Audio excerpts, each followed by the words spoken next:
오늘날 우리나라는 교회가 너무 많다. 위에도 교회고 옆에도 교회고 또 아래도 교회다. 이런 말을 많이 합니다.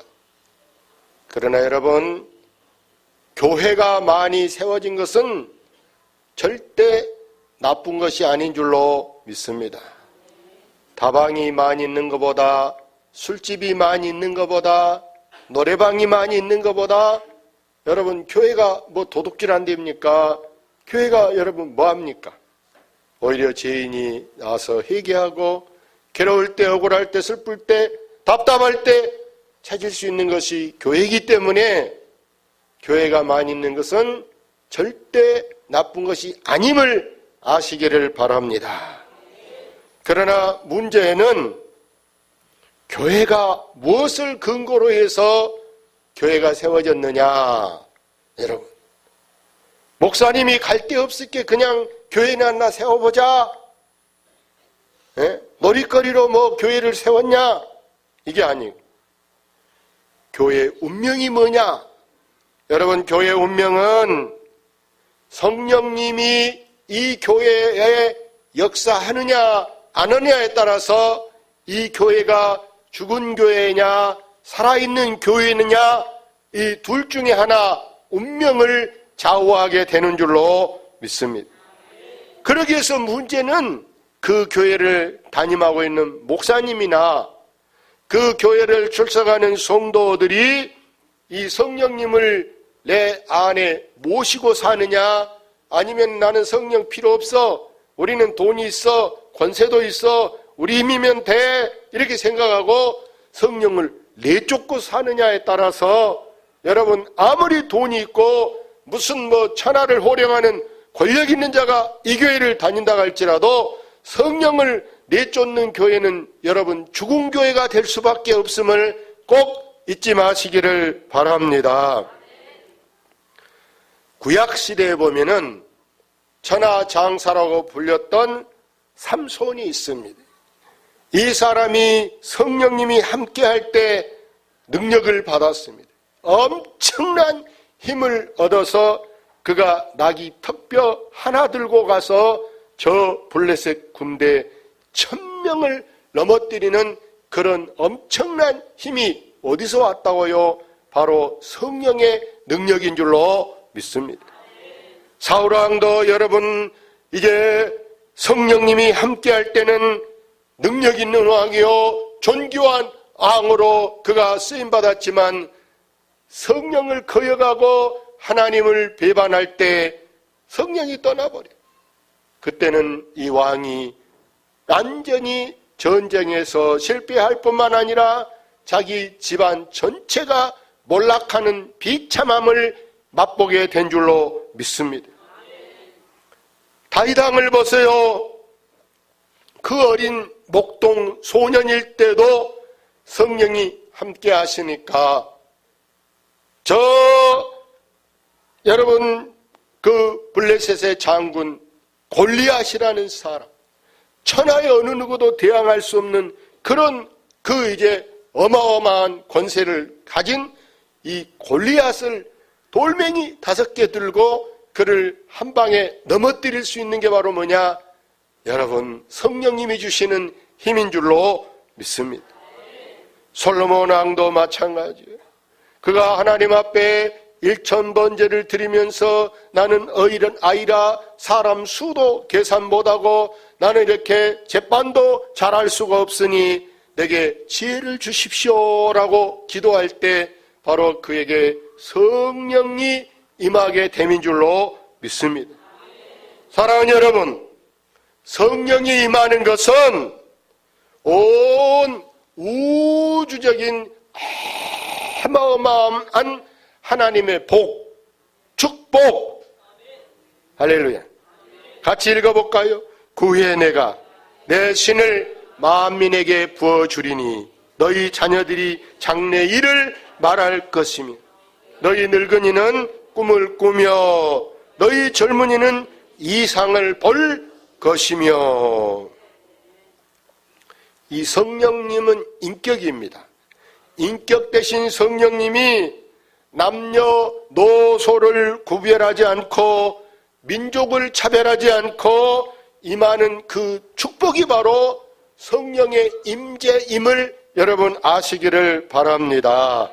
그래서 여러분 오늘 이 말씀은요, 사도 베드로, 이 베드로가 여러분 사도행전 2장 1절 보면은 오순절이라는 이 오순절에 마가의 다락방에 모여 있어요. 예수님이 시킨 대로 순종하면서 너희들이 마가의 다락방에 모여 전적으로 기도만 하고 있어라. 그러면 내가 다른 너의 보호자, 다른 변호사를 너에게 보내줄 텐데 그분이 바로 성령님이다. 이렇게 말씀하는. 그런데 그 마가의 다락방에서 기도하다가 성령이 그에게 임하였는데 충만하게 가득하게 넘치게 성령이 베드로에게 임하게 된 줄로 믿습니다. 그래서 오늘 본문의 이 말씀이 지금 성령 충만한 베드로가 이제 예수님도 안 계시니까 대타가 나오는 거예요. 예수님 대타. 예수님이 보내는 성령을 받아서 그가 지금 처음으로 사람들 앞에 서서 설교를 하게 되는데 이 말씀이요. 베드로가 가로되 읽어볼까요? 너희가 회개하여 각각 예수 그리스도의 이름으로 세례를 받고 제사함을 얻으라. 그리하면 성령을 선물로 받으리니. 그렇습니다. 성령의 선물은요, 먼저 회개하는 게 중요해요. 그릇으로 말한다면 제가 누구에게 물을 좀 얻어먹으려고 그래요. 그릇을 물 좀 주세요. 이렇게. 근데 그 사람이 물을 주려고 하는데 물이 귀한 물이에요. 근데 중요한 것은 그릇이 여러분 더러운 데다 물을 주면 그 물 갖고 씻을 수 없는 귀한 물이라니까. 먼저 그릇을 다른 걸로 화장지로든 하여간에 물로든 가서 더러운 물, 다른 물로라도 먹을 수 없는 수돗물로라도 일단 씻어 오세요. 그러면 이것은 생수니까 내가 부어주겠다.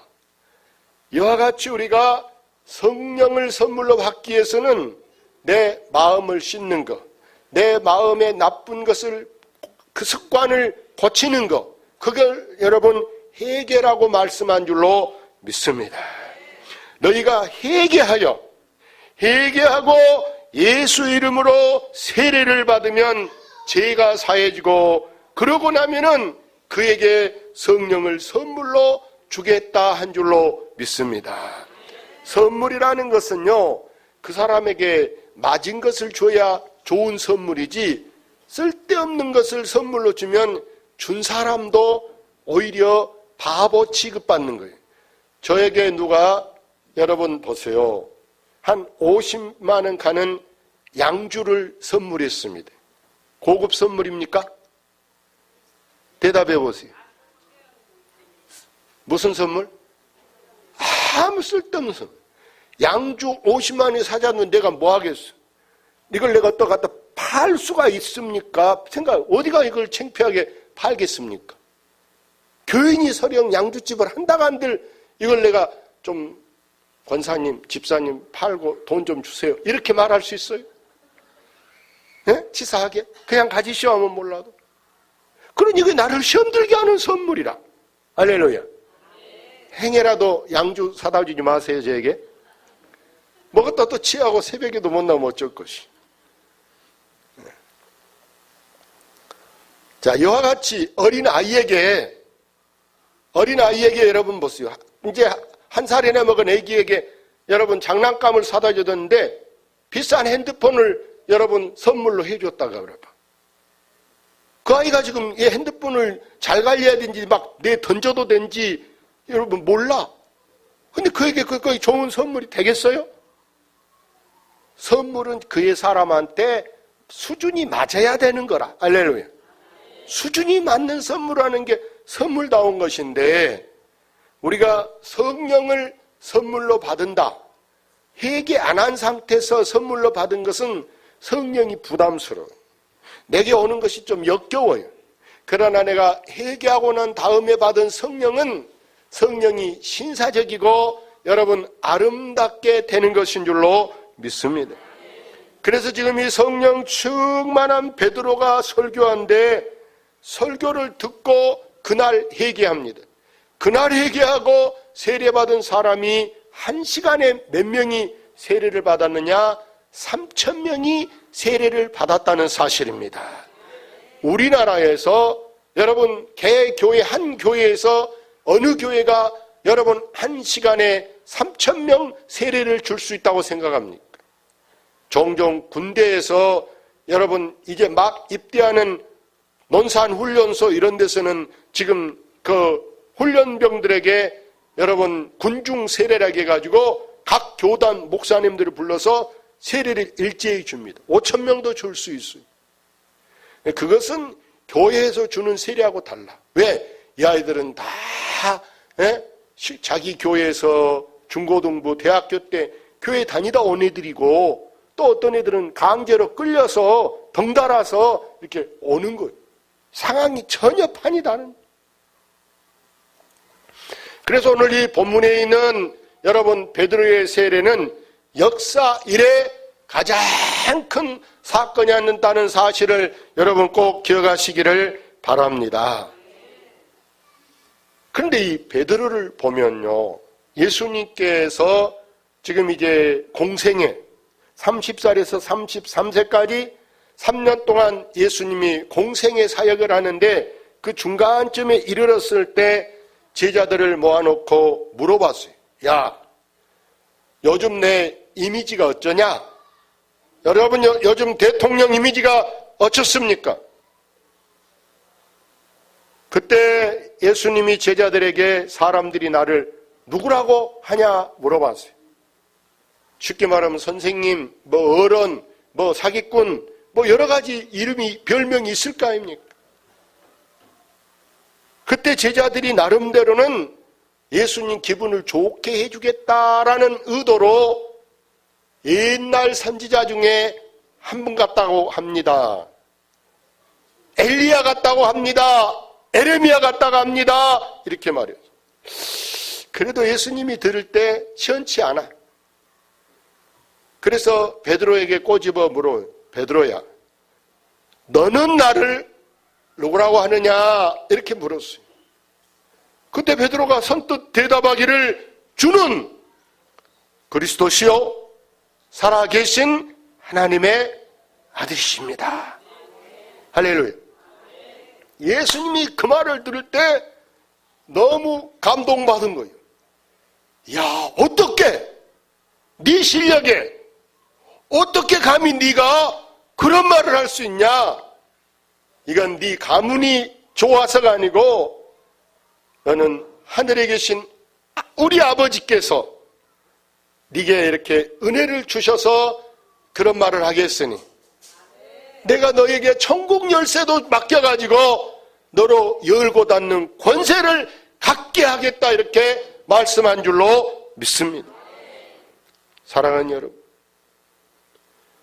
성령으로 아니하고는요 우리도 어느 누구라도 여러분 예수님을 주, 임금 주, 주인, 주님 이렇게 부를 수 없어요. 여러분도 주님 할 수 있습니까? 못한 것 같아. 할 수 있습니까? 크게 해봅시다. 주님! 시원찮네. 우리가 주여! 이렇게 할 수 있는 게 여러분 주라고 부를 수 있는 게 나의 왕 이런 말이에요. 나의 왕. 나를 다스려 주십시오. 나를 먹여 주십시오. 나를 쳐 주십시오. 이렇게 말할 수 있는 것이 바로 주라는 의미인 줄로 믿습니다. 여러분, 예수 믿는 사람이라고 다 성령을 고백한 거 아닙니다. 교회를 다니고 있어도 그 중에는 사람들 중에는요 아직도 멋에 속한 사람이 있다, 육에 속한 사람이 있습니다. 이 사람은요 분명히 예수님을 영접한다고 하긴 했어요. 예수님을 영접한다고 한 것은 뭐하고 같냐면은 자동차 새로 산 것하고 같은 게, 새 차 뺀 것하고 같은 게 예수님을 영접한 거예요. 그러나 여러분, 아직도 육신에 속에 있는 사람은요, 내 마음이 허전합니다. 교회가 머리여 설교 들으면 머리가 깨질 것 같고 속이 울렁울렁하고, 아이고 저 골치 아픈 말을 왜 저렇게 계속 한데, 예배가 엄청 지루하게만 느껴지는.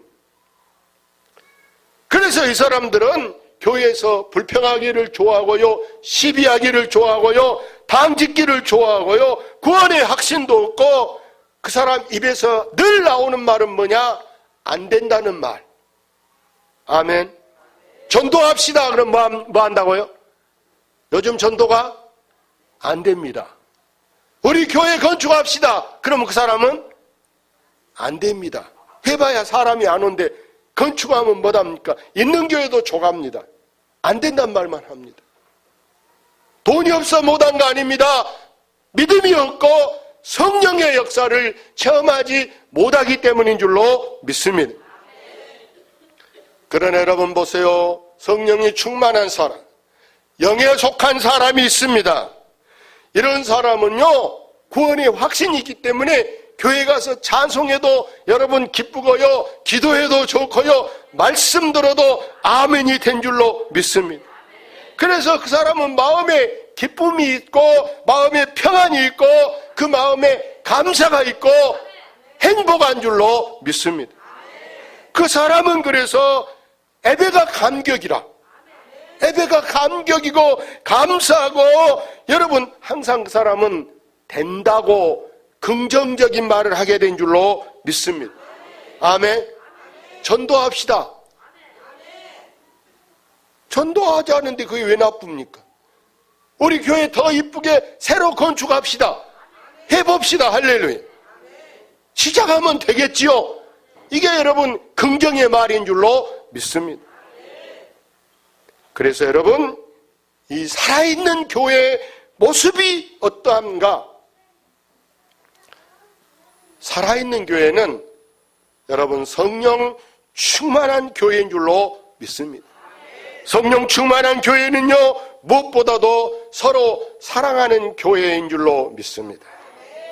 예수님 제자들을 보니까 불과 12명이래.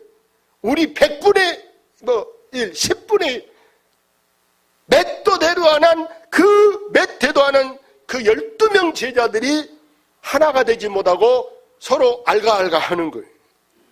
서로 시기하고 질투하고 비호합니다.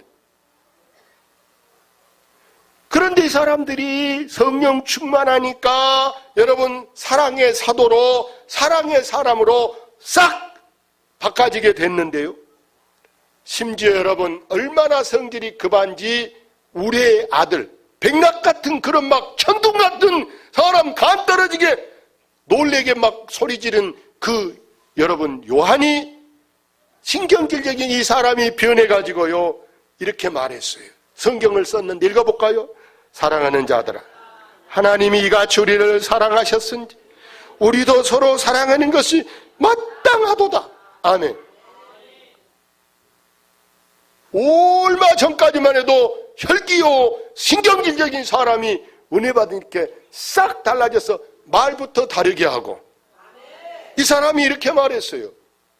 어찌 보이는 형제를 사랑하지 못한 사람이 보이지 않는 하나님을 사랑한다고 하리요.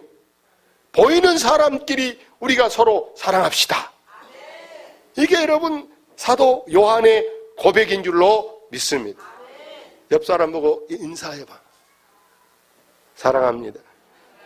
고백을 해. 사랑합니다. 남의 남편보다 하지 말고. 다시 해봐. 사랑합니다. 들으니까 좋지요. 우리 집사님이 제일 행복하시겠어. 할렐루야.